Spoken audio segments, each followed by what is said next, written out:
Hello hello, நான் தான்ப்பா மழை பேசுகிறேன். மழை பெய்யத்தானே செய்யணும். என்ன பேசுதுன்னு பார்க்காதீங்க. என்ன பேச வச்சதே நீங்கள் தான். கொஞ்ச நாளைக்கு பூமி பக்கம் எட்டி பார்க்காம இருந்தா கழுதைக்கு கல்யாணம் பண்ணி வைக்கிறீங்க, கோயிலில் யாகம் பண்ணுறீங்க, கூட்டு பிரார்த்தனை பண்ணுறீங்க. சரி, கழுதை கொஞ்சம் பூமி பக்கம் எட்டி பார்த்துடலாம்னு பார்த்தா சபிச்சு கொட்டுறீங்க. பருவமழை காலங்களில் கட்டாயம் எட்டி பார்த்துடுவேன். அது இல்லாமல் நான் பூமிக்கு வர்றதுக்கு பல காரணங்கள் இருக்கு. வெப்பச்சலனம், காற்றழுத்த தாழ்வு மண்டலம், வளி மேலடுக்கு சுழற்சி, புயல்னு பல காரணங்களை சொல்லிட்டே போகலாம். இந்த காரணங்கள் எல்லாம் இன்னைக்கு நேற்று வந்ததில்லை, காலங்காலமா இருக்கிறது தான். ஆனா முன்னாடியெல்லாம் நான் பூமியில விழுந்த உடனே எங்கேயும் தேங்காம கடலுக்கு ஓடிடுவேன். இப்ப நீங்க பண்ணி வச்சிருக்க வேலையால தான் அங்கங்க தேங்கி நின்றுட்டு உங்ககிட்ட பேச்சும் வாங்கிக்கிட்டு இருக்கேன். கொஞ்சம் புரியுற மாதிரி விளக்கமாவே சொல்றேன். நம்ம முன்னோர் ஏரி, கண்மாய், தாங்கல், ஏந்தல், குளம், குட்டை, ஊருணின்னு வெட்டி வச்சிருந்தாங்க. ஒவ்வொரு நீர்நிலையும் நிரம்பி அடுத்த நீர்நிலைக்கு தண்ணீர் போற மாதிரி வாய்க்கால், கால்வாயின்னு வெட்டி வச்சிருந்தாங்க. இதெல்லாம் ஒன்னா சேர்ந்து ஆறா மாறி கடல்ல கலக்கிறதுக்கு முறையா வழி செஞ்சு வச்சிருந்தாங்க.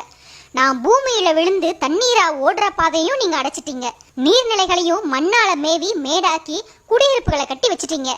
அதுக்கு சில உதாரணங்களை சொல்றேன். நாராயண ஏரி கால்வாய் குடியிருப்புகளால ஆக்கிரமிப்பு செய்யப்பட்டிருக்கு. பெரம்பூர், பெரவள்ளூர், மேடவாக்கம், சேத்துப்பட்டு, நுங்கம்பாக்கம், மயிலாப்பூர், மாம்பழம் பகுதிகளில் இருந்த நீர்நிலைகள் எல்லாம் இப்போ காணாம போயிடுச்சு. 1923ஆம் வருஷம்தான் நீர்நிலைகளை ஆக்கிரமிச்சு வீடு கட்ட ஆரம்பிச்சிங்க. அப்போதான் மாம்பழம் வீட்டுமனை திட்டத்துல 1600 ஏக்கர்ல தியாகராய நகர் உருவாச்சு. 1941ஆம் வருஷம் ஏரிய மேற்கி 54 ஏக்கர்ல லயோலா காலேஜை கட்டினீங்க. 1974ல வள்ளுவர் கோட்டம் கட்டினீங்க. அடையாறு, கூவம், கொசஸ்தலை ஆறு, பக்கிங்ஹாம் கால்வாய்கள் தான் சென்னையோட முக்கிய வடிகால்கள். அதை எல்லாத்தையும் குப்பை குளமாக்கிட்டீங்க. அப்புறம் நான் எந்த வழியா போய் கடல்ல கலப்பேன்? ஊருக்குள்ளதானே வந்தாகணும். ஓட்டேரி கால்வாய், விருகம்பாக்கம் கால்வாய், அரும்பாக்கம் கால்வாய், கொடுங்கையூர் கால்வாய், கேப்டன் ஹேட்டன் கால்வாய், வேளச்சேரி கால்வாய், மாம்பழம் கால்வாய் எல்லாம் இப்ப எங்க போச்சு? 650 நீர்நிலைகள் இருந்த சென்னையில இப்போ வெறும் 27 நீர்நிலைகள் தான் இருக்கு. ஆதம்பாக்கம் ஏரி அழிச்சு மெட்ரோ திட்டம் கொண்டு வந்துட்டீங்க. மடிப்பாக்கம் ஏரி குப்பை கடா கிடக்கு. அரிய வகை பறவைகள் இருந்த புழுதிவாக்கம் ஏரியோ இப்போ ஹவுசிங் போர்டா மாறிடுச்சு. சென்னை, திருவள்ளூர், காஞ்சிபுரம் பகுதிகளில் மொத்தமா 3600 நீர்நிலைகள் இருந்திருக்கு. இப்போ எண்ணி பார்த்தா 50 கூட தேராது. ரெட்டேரியில இருந்த 15 நீர்த்தேக்கங்களை காணோம். 120 ஏக்கர்ல இருந்த மதுரவாயல் ஏரியோ இப்போ வெறும் 25 ஏக்கரா சுருங்கிடுச்சு. சென்னையில எந்த இடங்களுக்கெல்லாம் பாக்கம், வாக்கம்னு பேர் இருக்கோ அதெல்லாம் ஏரி தான். கோடம்பாக்கம் ஏரியாவே ஒரு ஏரி தான். பிக் பாஸ்ல இருந்து ஒரு நபரை வெளியேற்றிட்டா கேள்வி கேட்குறீங்க.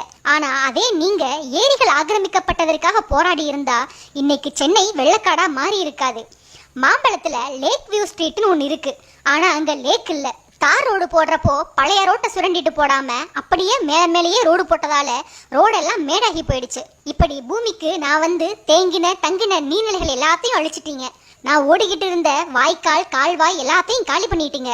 அப்புறம் நான் எங்க போவேன்? உங்க வீடுகளுக்குள்ளதான் புகுவேன், ரோட்ல தான் தேங்கி நிற்பேன். அதனால என்னை சபிக்கிறதையும் திட்டுறதையும் விட்டுட்டு ஆக வேண்டிய காரியங்களை ஒழுங்கா செஞ்சு நான் கடலுக்கு போறதுக்கு பாதையை ஏற்பாடு பண்ணி கொடுத்தா அடுத்த வருஷமாவது நீங்க நிம்மதியா இருக்கலாம்.